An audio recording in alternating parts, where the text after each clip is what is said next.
Hi children, welcome back. Today we will learn about cursive patterns. So before we practicing the cursive letters, first we have to learn the patterns.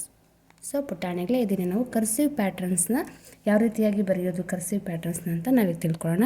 So ನಾವು cursive ಲೆಟರ್ಸನ್ನು 4 line ಬುಕ್ಕಲ್ಲಿ ಬರೆಯೋದಕ್ಕಿಂತ ಮುಂಚೆ ಮಕ್ಕಳ ನಾವೇನು ಮಾಡಬೇಕಾಗುತ್ತೆ, first ಈ ಒಂದು basic patterns ಅಂತ ಏನಿದೆ ಸೊ ಅವನ್ನ ನಾವು ನೀಟಾಗಿ ಪ್ರಾಕ್ಟೀಸ್ ಮಾಡಬೇಕಾಗತ್ತೆ, ಅಭ್ಯಾಸ ಮಾಡಬೇಕಾಗತ್ತೆ. ಸೊ ಹಾಗೆ ಮಾಡಿದಾಗ ನಮಗೆ ಈಸಿಯಾಗಿ ಒಂದು ಕರ್ಸಿವ್ ರೈಟಿಂಗ್ ಬರೆಯೋದಕ್ಕೆ ಈಸಿ ಆಗುತ್ತೆ, ಹಾಗೆ ರೈಟಿಂಗೂ ತುಂಬ ದುಂಡಾಗುತ್ತೆ. ಸೊ ಬನ್ನಿ ಹಾಗಾದ್ರೆ ಶುರು ಮಾಡೋಣ.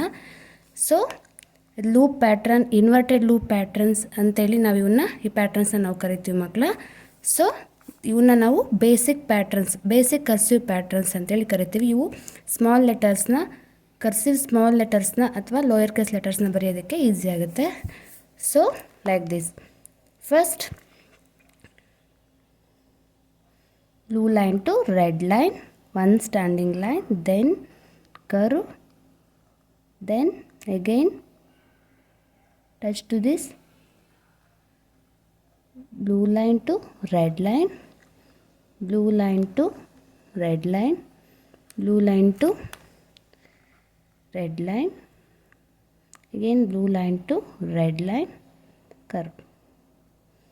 ಓಕೆ, ಈ ರೀತಿಯಾಗಿ ನಾವು ಬರೀಬೋದು. So next is the same. First red line to blue line, touch to this blue line. Only ನಾವು ಈ 3 ಲೈನ್ ಏನಿದೆ ಸೊ ಆ 3 ಲೈನ್ ಒಳಗಡೆ ನಾವು ಈ ಪ್ಯಾಟ್ರನ್ಸ್ನ ಅಭ್ಯಾಸ ಮಾಡಬೇಕಾಗುತ್ತೆ ಮಕ್ಕಳ. ಸೊ ಸ್ಮಾಲ್ ಲೆಟರ್ಸ್ನ, ಲೋಯರ್ ಕೇಸ್ ಲೆಟರ್ಸ್ನ, ಕರ್ಸಿವ್ ಲೆಟರ್ಸ್ನ ಬರೀಬೇಕಾದ್ರೆ ಪ್ರತಿಯೊಂದು ಲೆಟರ್ಗೂ ನಾವು ಇದೇ ಪ್ಯಾಟರ್ನಲ್ಲಿ ವಿತಿನ್ 2 ಲೈನ್ಸ್ ಅಂದರೆ 2 ಬ್ಲೂ ಲೈನ್ ಮಧ್ಯದಲ್ಲಿ ನಾವು ಅದನ್ನು ಒಂದು ಅಕ್ಷರನ ಅಥವಾ ಒಂದು ಆಲ್ಫಾಬೆಟ್ನ ನಾವು ಅಭ್ಯಾಸ ಮಾಡ್ಬೋದು. ಸೊ ಇದರಿಂದ ಏನಾಗುತ್ತೆ ಅಂದರೆ ನಮಗೆ ರೈಟಿಂಗು ತುಂಬ ಇಂಪ್ರೂವ್ ಆಗುತ್ತೆ. ಇದಕ್ಕೆ ನಾವು ಲೂಪ್ ಪ್ಯಾಟರ್ನ್ ಅಂತ ಕರಿತೀವಿ. So third one like this, blue line to red line, blue line to red line, blue line to red line. So like this.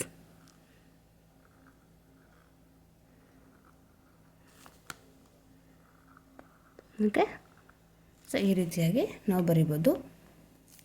So next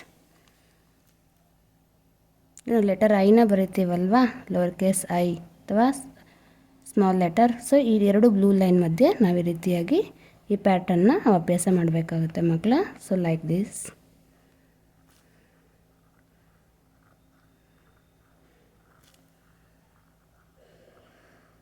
okay, ಈ ರೀತಿಯಾಗಿ ನಾವು ಇದನ್ನು ಅಭ್ಯಾಸ ಮಾಡ್ಬೋದು.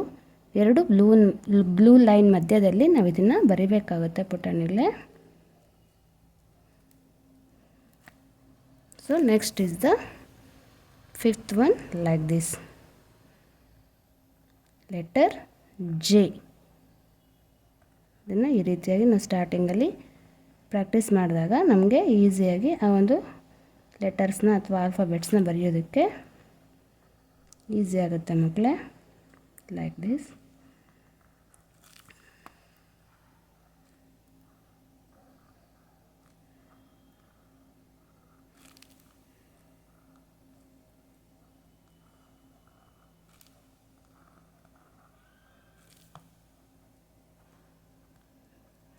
ಸೊ ಈ ರೀತಿಯಾಗಿ ನಾವು ಕರ್ಸಿವ್ ಲೆಟರ್ಸನ್ನು ಕ್ಯಾಪಿಟಲ್ ಅಥವಾ ಸ್ಮಾಲ್ ಲೆಟರ್ಸನ್ನು ಬರೆಯೋದಕ್ಕಿಂತ ಮುಂಚೆ ನಾವು ಈ ರೀತಿಯಾಗಿ ಪ್ಯಾಟ್ರನ್ಸ್ನ ನಾವು ಪ್ರತಿನಿತ್ಯ ಅಭ್ಯಾಸ ಮಾಡೋದರಿಂದ ನಮಗೆ ಕರ್ಸಿವ್ ಲೆಟರ್ಸು ಏನಾಗುತ್ತೆ, ಅದನ್ನು ಬರೀಬೇಕಾದ್ರೆ ಸೊ ನಾವು ತುಂಬ ನೀಟಾಗಿ, ತುಂಬ ಈಸಿಯಾಗಿ ನಾವು ಅದನ್ನು ಬರಿಬೋದು ಮಕ್ಕಳ.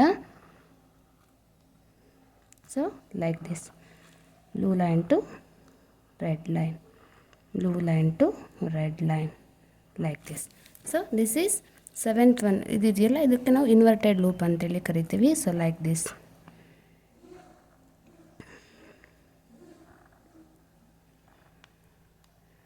ಲೈಕ್ ದಿಸ್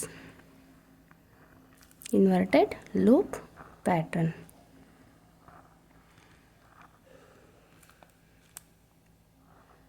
ಓಕೆ, ನೆಕ್ಸ್ಟ್ ಇದೆಲ್ಲ ಏನಿದೆ, ನಾವು ಲೆಟರ್ಸನ್ನು ಬರೀಬೇಕಾದ್ರೆ ಲೆಟರ್ ಆರ್ನ ಯಾವ ರೀತಿಯಾಗಿ ಬರೀಬೋದು ಅನ್ನೋದಕ್ಕೆ ಸೊ ಈ ರೀತಿಯಾಗಿ ಪ್ಯಾಟ್ರನ್ಸ್ನ ಅಭ್ಯಾಸ ಮಾಡ್ಬೋದು. ಸೊ ಪ್ಯಾಟರ್ನ್ ಅಭ್ಯಾಸ ಮಾಡೋದು ಸೊ ಸ್ಟಾರ್ಟಿಂಗ್ ನಮ್ಮ ನರ್ಸರಿಯ ಮಕ್ಕಳಿಗೆ ಮತ್ತು LKG ಮಕ್ಕಳಿಗೆ ಸೊ ಇದನ್ನು ನಾವು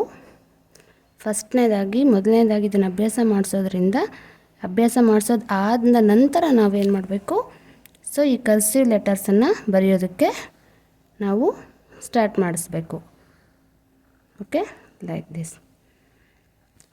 So many strokes and patterns are there. So ಪುಟಾಣಿಗಳೇ, ಸೊ ಕರ್ಸಿವ್ ಲೆಟರ್ನ ಅಭ್ಯಾಸ ಮಾಡೋದಕ್ಕಿಂತ ಮುಂಚೆ ಸೊ ತುಂಬ ಸ್ಟ್ರೋಕ್ಸ್ ಮತ್ತು ಪ್ಯಾಟ್ರನ್ಸ್ ಅಂತ ಬರುತ್ತೆ. ಸೊ ನಾವು ಫಸ್ಟ್ ಅದನ್ನು ಕಲ್ತ್ಬಿಟ್ಟು ನಂತರನೇ ನಾವು ಈ ರೀತಿಯಾಗಿ ಕರ್ಸಿವ್ ಲೆಟರ್ಸನ್ನು ಬರೆಯೋದನ್ನು ಅಭ್ಯಾಸ ಮಾಡಬೇಕಾಗುತ್ತೆ. ಸೊ ಥ್ಯಾಂಕ್ಸ್ ಫಾರ್ ವಾಚಿಂಗ್ ಮಕ್ಕಳ. ಸೊ ಈ ವಿಡಿಯೋ ನಿಮಗೆ ಇಷ್ಟ ಆಗಿದ್ದರೆ ಪ್ಲೀಸ್ ಲೈಕ್ ಮಾಡಿ, ಶೇರ್ ಮಾಡಿ, please subscribe to our channel. Bye.